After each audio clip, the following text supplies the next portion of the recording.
వైఎస్ఆర్సీపీ కేంద్ర కార్యాలయంలో మాజీ ముఖ్యమంత్రి పార్టీ అధ్యక్షుడు వైఎస్ జగన్తో రాజధాని అమరావతి ప్రాంతానికి చెందిన పలువురు రైతుల భేటీ.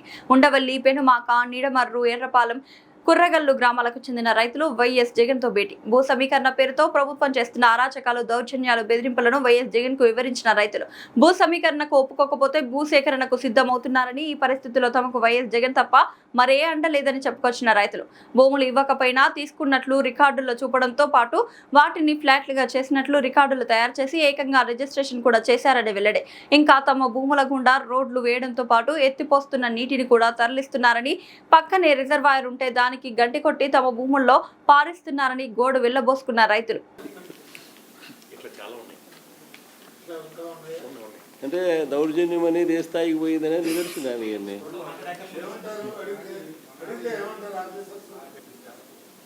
నేను సమాచార చట్టం కింద పెట్టి 1-4 సార్లు తిరిగి ఇచ్చారు. ఈ ఒరిజినల్ కూడా ఉండేది నా దగ్గర. ఎన్ని కూడా పెట్టుకోటు కదా అన్న, తీసుకోండి, ఎన్ని కూడా ఒకసారి తీసుకొని మా పొలం మాకు ఇచ్చేసి రోడ్లు కావాలని తీసుకోండి, కామాదారి మా పర్మిషన్ ఇది, అది అంతకన్నా ఏం లేదు. మన అన్నం కలిసి వస్తాను ఎన్ని తీసుకోండి, డీటెయిల్స్ అన్ని తీసుకోండి. వాళ్ళు ఒక్క కాగితం ఎందుకు తీసుకోలేదు ఎన్నాళ్ళ నుంచి? తీసుకోవాలి కదా అట్లాగా. ఇక్కడ ప్రజాస్వామ్యంతో అందరూ భాగస్వామ్య రాజధాని అనేది కూడా మనకి అనౌన్స్మెంట్ ఫస్ట్ నుంచి అనౌన్స్మెంట్ చేస్తున్నారు సార్. ఇప్పుడు అంతర్జాతీయ కాలేజీలు, నేషనల్ కాలేజీలు 4 ఉన్నాయి మన రాజధానిలో. మన పిల్లలకి ఇక్కడ ఎవరికైనా సరే ఒక్క పిల్లాడికి కూడా ఫీజు లేకుండా ఆ లైన్లో ఉంచుకొని 5 లక్షలు 6 లక్షలు కట్టే తీసుకోవటం. ఇంకా భాగస్వామ్యం ఎక్కడ ఉంది సార్?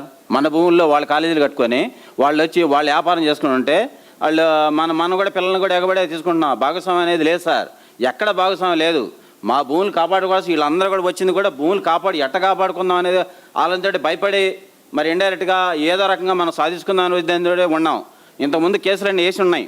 గతంలో కేసులన్నీ వేసిన తర్వాత చంద్రబాబు గారు రాగానే అవన్నీ డిస్మిస్, అవన్నీ తీసేయండి, ఇక ఆ పాత కథలను తీసేయండి, కొత్త కథతో నరుగుదాం అంటే నేను నా భాషలో చెబుతున్నా సార్, మీరేమనుకోవండి. కొత్త కథతో నరుగుదామని మళ్ళీ మొదలుపెట్టాడండి. మొదలు పెట్టేసి మరే ఉండవల్లిలో, నాది ఉండవల్లి సార్, నా పేరు వేసిరెడ్డి, మళ్ళీ చెప్తున్నా నేను.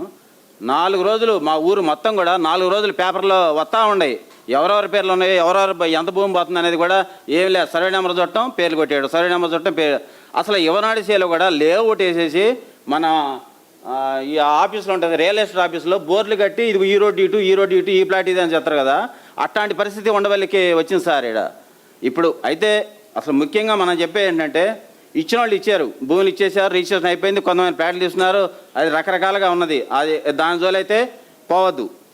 యవ్వనాళ్ళు అయితే ఎవరైతే ఉన్నారో దాన్ని ఎక్విజిషన్ మాత్రం పూర్తిగా వ్యతిరేకిద్దాం. దీని మీద నా సజెషన్ కూడా ఏంటంటే, అసలు భూములు ఇవ్వకపోతే మాత్రం దాన్ని మాత్రం రిజెక్ట్ చేసి. మాది నిడమర్రు గ్రామం అండి. నిడమర్రు అండి. మా గ్రామానికి బోరు బావులు ప్లస్ లిఫ్ట్ ఇరిగేషన్ ఉన్నాయండి. దానివల్ల 365 రోజులు కూడా పంటలు పండుతూ ఉంటాయండి. తర్వాత 5 రకాల పూలు మా గ్రామంలో పండిస్తారు. తర్వాత కూరగాయలు మొత్తం విజయవాడకేను మంగళగిరి కూడా కూరగాయలు కూడా పండిస్తూ ఉంటారు. ఈ విధంగా అంటే వ్యవసాయం చేసుకుంటూ పిల్లల యొక్క చదువులు కానీ, లేకపోతే పెళ్ళిళ్ళు చేసుకోవడం కానీ, లేకపోతే ఇతర శుభ కార్యక్రమాలు ఏం చేయడానికి కూడా ఈ వ్యవసాయం మీద వచ్చేటువంటి ఫలసాయాన్ని బట్టే చేసుకుంటూ ఉంటారు.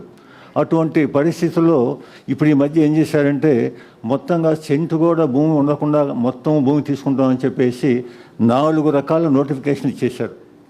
ఒక్క ఎకరాన్ని కూడా ఎక్కడ కూడా అన్నీ కూడా రోడ్లు, ఎల్పిఎస్ రోడ్లు కానీ, ట్రంక్ ఇన్ఫ్రాస్ట్రక్చర్ అంటే రోడ్లు, ట్రంక్ రోడ్లు కానీ, లేకపోతే ఫ్లాట్లు కానీ, ఈ విధంగా అన్నిటికీ కలిపేసి ఉన్న భూమిని మొత్తాన్ని కూడా రోడ్లు ఏర్పాటు చేశారు. ఈ విధంగా చేయటం వల్ల జనం అంతా, రైతులంతా ఏమవుతున్నారంటే, ఇక్కడ ఇన్ని సంవత్సరాల నుంచి కూడా, తాతల నుంచి కూడా మనంతా వ్యవసాయం చేసుకొని మన పిల్లల్ని చదివించుకుంటూ మంచి చెడు అన్నీ చేసుకుంటూ ఉన్నాం. ఇప్పుడు ఈ పొలం అంతా పోతుంది కాబట్టి, మన వృత్తే పోతుంది కాబట్టి, మనకు ఇక వృత్తి లేదు కాబట్టి మన జీవనాధారం ఎలా అంటే అని చెప్పేసి ఒక బాధలో ఉన్నారు. అందుకని చెప్పేసి ఈ విధంగా ఉన్న పరిస్థితుల్లో అధికారులు కూడా వచ్చేసి ఏం చేస్తున్నారంటే, మీకేంటయ్యా బాధ, శుభ్రంగా మాకు ల్యాండ్ పూలింగ్లో ఇస్తే మేము 25 సెంట్ ఇస్తున్నాం కదా, ఆ 25 సెంట్కి 3 కోట్లు వస్తున్నాయి కదా అని చెప్పేసి ఈ విధంగా ఇచ్చేస్తున్నారు. అయితే వాళ్ళు దీర్ఘంగా ఆలోచించట్లేదు. వారికి ఏమంటున్నారంటే 3 కోట్లు అయితే వస్తాయి అనుకుంటున్నారు, కానీ ఎకరం 2 ఎకరాలు ఉండాలి మొత్తం కలిపేసి ఇస్తుంటే వాళ్ళకేదో ఒక 3 కోట్లు వస్తాయి.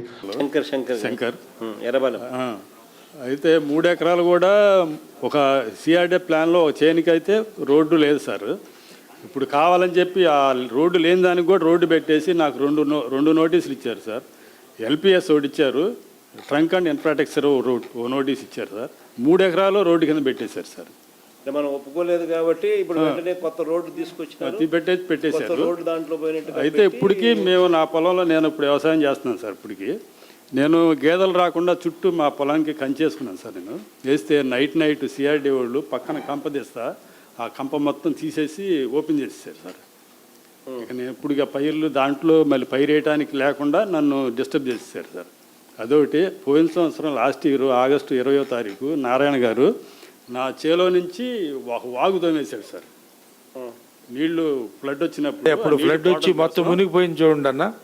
ఫ్లడ్ వచ్చి మునిగిపోయినప్పుడు లాస్ట్ ఇయర్ ఆగస్టు 20వ తారీఖు సార్. అది మొత్తం వాగులాగా తోమేసేసి మట్టి అటు ఇటు పోసేసేసాడు సార్. వాగులాగా వేసేసాడు చేను మొత్తం. చేసేస్తే తర్వాత నేను మా ఊళ్ళో ఒక తెలుగుదేశం నాయకుడు ఉంటే ఏంటి చేశారని చెప్పి అడిగితే, నీకెందుకు నేను చేపిస్తాను అది ఇది అని చెప్పేసి అతను చేతులు ఎత్తేసాడు సార్. చేయలే. నేను సిఆర్డీ ఆఫీస్ చుట్టూ తిరిగి ఒక 3 నెలలు తిరిగాను సార్. తిరిగి చేస్తే లాస్ట్కి ఇప్పుడు వాగుదోమే కాంట్రాక్టర్కి చెప్పారు దాన్ని పోడ్చమని. ఈ 3 నెలలు 4 నెలల్లో ఆ తీసిన మట్టి మొత్తం నైట్ తీసుకెళ్ళిపోయారు సార్. అమ్మేసుకున్నారు. నైట్ మట్టి అంతా అమ్మేసుకున్నారు. ఒక నైట్ నేను వెళ్ళి కాపలా కాసి పట్టుకున్నాను. మీ సేన్లో ఫస్ట్ ఉండవల్లి గ్రామానికి సంబంధించి ఫస్ట్ మాట్లాడుతున్నాం. మా ఊరిలో ల్యాండ్ పూలింగ్కి 250 ఎకరాలే తీసుకున్నారండి. Out of 1100 acres only 250, that is less than 25%. అయినా మిగిలిన దానికి 800 ఎకరాల కోసం వాళ్ళు నానా తిప్పలు పడుతున్నారు. 2010 కన్నారావు నాయుడు అన్న 250 ఎకరాల కోసం 800 ఎకరాలు. మీ ఊర్లో మొత్తం ఎన్ని ఎకరాల భూములు పూలింగ్ కోసం అని 1100 acres డిక్లేర్ చేశారండి 2015లో. అప్పటి నుంచి కష్టపడుతున్నా కూడా 250 ఎకరాలే పూలైనాయి. 250 ఎకరాలు మాత్రమే పూలైనాయి. దాంట్లో ఒక 50 ఎకరా ఎండోమెంట్స్ ల్యాండ్, 50 ఎకరాలేమో అసైన్ ల్యాండ్స్. 50 ఎకరాలు ఎండోమెంట్, 50 ఎకరాలు అసైన్ ల్యాండ్స్. అయితే రైతులు ఇచ్చింది ఒక 70-80 ఎకరాలు ఉంటాయండి. రైతులు ఇచ్చింది మటుకు. కరకట్ట మీరు 2022లో మీరు ఒక ప్రాజెక్టు ఓపెన్ చేశారు. కరకట్టను ఎక్స్పాన్షన్ చేస్తానికి 150 crores మీరు ఎక్స్పాండ్ చేస్తాం అన్నదానికి with sluice with Kondaveeti walk కూడా ఉంది ఇంక్లూడెడ్. బట్ వీడు ఇప్పుడు పెట్టే ప్రాజెక్టు 1100-1200 కోట్లు పెట్టి ఈ సీడ్ యాక్సిస్ రోడ్ అన్నారు.